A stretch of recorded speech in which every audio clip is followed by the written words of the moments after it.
Let us talk about the molecular orbital diagram of B2 boron molecule. So let us look at the atomic orbitals of boron in the ground state. So it has a 1s orbital, 2s orbital, then 2px, 2py and 2pz, and the electrons will be arranged like this. When a boron molecule, that is B2, is formed, another boron atom with the same electronic configuration and all will come along and make a bond with this original boron atom. So here the next boron atoms atomic orbitals can be seen. So these are atomic orbitals of one boron atom, and these are atomic orbitals of the other boron atom. And they will combine to form molecular orbitals like this. So the molecular orbitals are sigma 1s, sigma star 1s, sigma 2s, sigma star 2s, then pi 2px and pi 2py of same energy, then sigma 2pz, pi star 2px and pi star 2py of same energy, then sigma star 2pz. This is the arrangement of molecular orbitals in the order of their energy, meaning sigma 1s has the lowest energy, then comes sigma star 1s, then comes sigma 2s and so on, and sigma star 2pz has the highest energy among these molecular orbitals. So let us see the whole picture. So this is the atomic orbitals and the molecular orbitals together. Here we can say this 1s orbital combine with the 1s orbital of the other boron atom and form two molecular orbitals. That is, two molecular or atomic orbitals combine to form two molecular orbitals, that is sigma 1s and sigma star 1s. Combining atomic orbitals are 1s orbitals of each boron atom. Now comes these molecular orbitals. How are they formed? We can simply say these are formed by the combination of molecular atomic orbitals 2s and 2s of the other boron atom. But that's not the real case. This 2s and this 2s and 2pz and 2pz combine. That is, 4 atomic orbitals combine to form 4 molecular orbitals. That is sigma 2s, sigma star 2s, sigma 2pz, sigma star 2pz. That's the actual combination. So if we draw the dotted lines among dotted lines to show the combination, so this sigma 2s is formed by the combination of 2s and 2s and also 2pz of the one boron atom and 2pz of the other boron atom.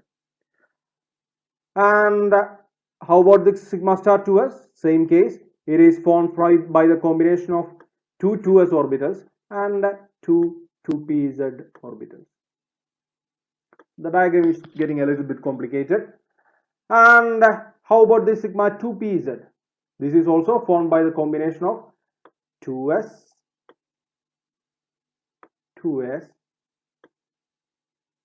2pz and 2pz. How about sigma star 2pz? That's also formed by the combination of sigma this 2pz atomic orbital and 2s atomic orbital.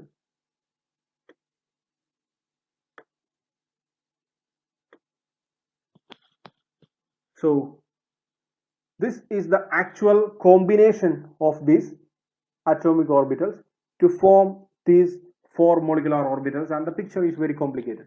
So let's simplify it.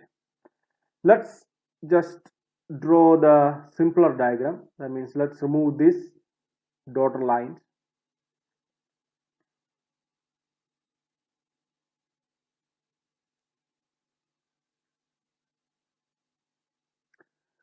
So now the diagram is simple or simpler, but that's not the real case. Usually we draw it like this. Now this sigma 2pz energy is higher than pi 2px and pi 2py. That's in the case of B2. That's true with the case of next atom, that is carbon C2 molecule, but just that this energy will be a little bit lower. In the next case, that is, in the case of nitrogen, that is N2 atom, this energy will be a little bit lower. It will be even lower. Now, when it comes to oxygen atom, this will be again lower, but the significant thing is that it will be lower than the pi 2px and pi 2py. So that makes a huge difference. But let's go back to the original situation, that is sigma 2pz is like this.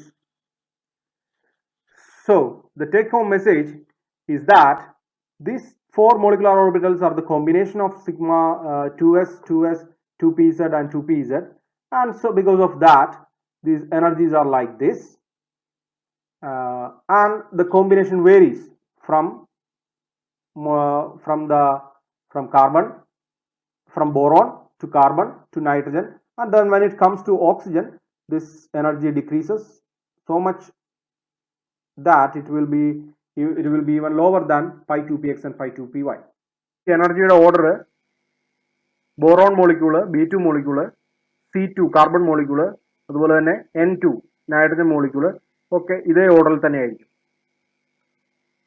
Oxygen മോളിക്യൂളിൽ എത്തുമ്പോഴത്തേക്കും അതിലെ ഓർഡറിൽ ഒരു വ്യത്യാസം വരും. അതായത് ഈ energy sigma 2pz energy താഴ്ന്ന് pi 2px pi 2pyയേക്കാൾ താഴെയായിരിക്കും അതിന്റെ energy. അപ്പൊ ഇത് ഇലക്ട്രോണിക് കോൺഫിഗറേഷൻ എഴുതുമ്പോൾ ഇതിൽ ഒരു സിഗ്നിഫിക്കന്റ് ആയിട്ടുള്ള വ്യത്യാസം ഇവിടെ വരുമ്പോൾ ഉണ്ടാകും, ഈ പാർട്ടിൽ എത്തുമ്പോൾ. അപ്പൊ ബോറോൺ മോളിക്യൂള്, അതുപോലെ തന്നെ നമ്മളുടെ കാർബൺ C2 മോളിക്യൂള്, അതുപോലെ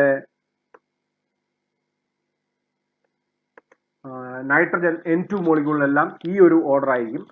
sigma 2pz pi 2px pi 2pyയേക്കാൾ എനർജി കൂടിയ ഒരു സിറ്റുവേഷൻ ആയിരിക്കും. അതേസമയം മറ്റ് ഓക്സിജൻ തൊട്ട് മറ്റ് മോളിക്യൂൾസിലെല്ലാം തന്നെ സിഗ്മ 2pzന് pi 2px pi 2pyയേക്കാൾ എനർജി കുറവായിരിക്കും. അത് ഇവിടെയായിട്ട് വരും. ഓക്കെ, അപ്പൊ ആ ഓർഡറിൽ വ്യത്യാസം വരും. അപ്പൊ എന്തുകൊണ്ടാണ് ആ ഓർഡറിൽ വ്യത്യാസം വരുന്നത്? ഇത് സിഗ്മ 2pzും pi star 2p sigma star 2pzും സിഗ്മ സ്റ്റാർ 2sഉം സിഗ്മ 2sഉം എല്ലാം 2s ഓർബിറ്റലുകളുടെയും 2pz ഓർബിറ്റലുടെയും കോമ്പിനേഷനുകളുടെ ഫലമായിട്ടുണ്ടാകുന്നത്.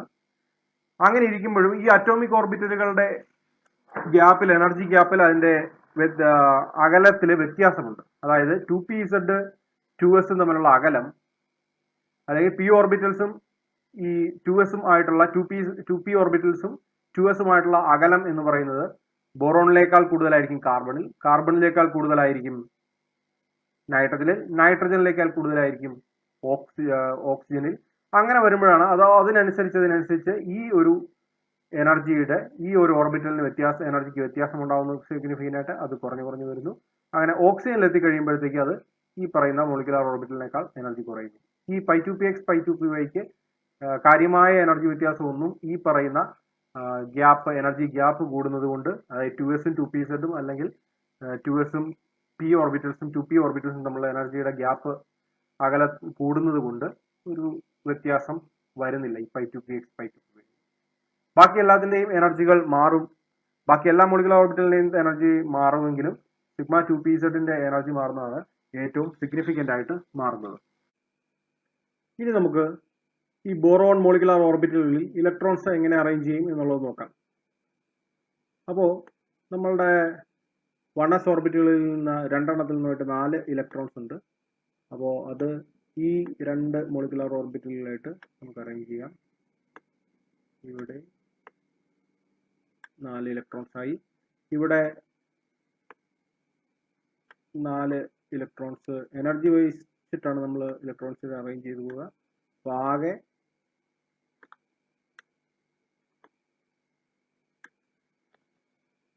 10 ഇലക്ട്രോൺസ് ഉണ്ട്. അപ്പോൾ അതുകൊണ്ട് 2, 2, 4, 2, 6, 8. ഇനി 2 ഇലക്ട്രോൺസ് കൂടെ മിച്ചമുണ്ട്. അത് ഒരേ എനർജി ആയതുകൊണ്ട് ഈ പറയുന്ന pi 2pxലും pi 2pyലും ഓരോ ഇലക്ട്രോൺസ് വെച്ചിട്ട് ഫിൽ ചെയ്യും. ഇത് 0 ആയിരിക്കും. ഇതാണ് മോളിക്കുലാർ ഓർബിറ്റലുകളിൽ B2-ന്റെ ബോറോൺ മോളിക്യൂളിന്റെ മോളിക്കുലർ ഓർബിറ്റലുകളിൽ ഇലക്ട്രോൺസ് അറേഞ്ച് ചെയ്തിരിക്കുക ഈ രീതിയിലായിരിക്കും.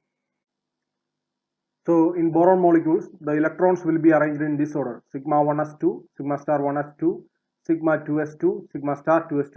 Then comes pi 2px1 and pi 2py. These are of same energy. Then you can write like this also. Okay. Let's talk about bond order. So bond order is half of number of electrons of BMO minus number of electrons of ABMO. Anti bonding molecular ഓർബിറ്റലിലെ ഇലക്ട്രോണുകളുടെ ആകെ എണ്ണം bonding molecular ഓർബിറ്റലിലെ ഇലക്ട്രോണുകളുടെ ആകെ എണ്ണത്തിൽ നിന്ന് കുറച്ചിട്ട് അതിന്റെ പകുതിയാണ് കിട്ടുന്നതാണ് ബോണ്ട് ഓർഡർ എന്ന് പറയുന്നത്. അപ്പൊ ഇവിടെ 2, 2, 4, 1, 5, 1, 6 ഇലക്ട്രോൺസ് ബോണ്ടിങ് മോളിക്കുലർ ഓർബിറ്റലുണ്ട്. അതിൽ നിന്ന് 2, 2, 4 ഇലക്ട്രോൺസ് ആന്റി ബോണ്ടിങ് മോളിക്കുലർ ഓർബിറ്റലുണ്ട്. അത് കുറച്ച് കിട്ടുന്ന സംഖ്യയുടെ പകുതിയാണ് നമ്മളുടെ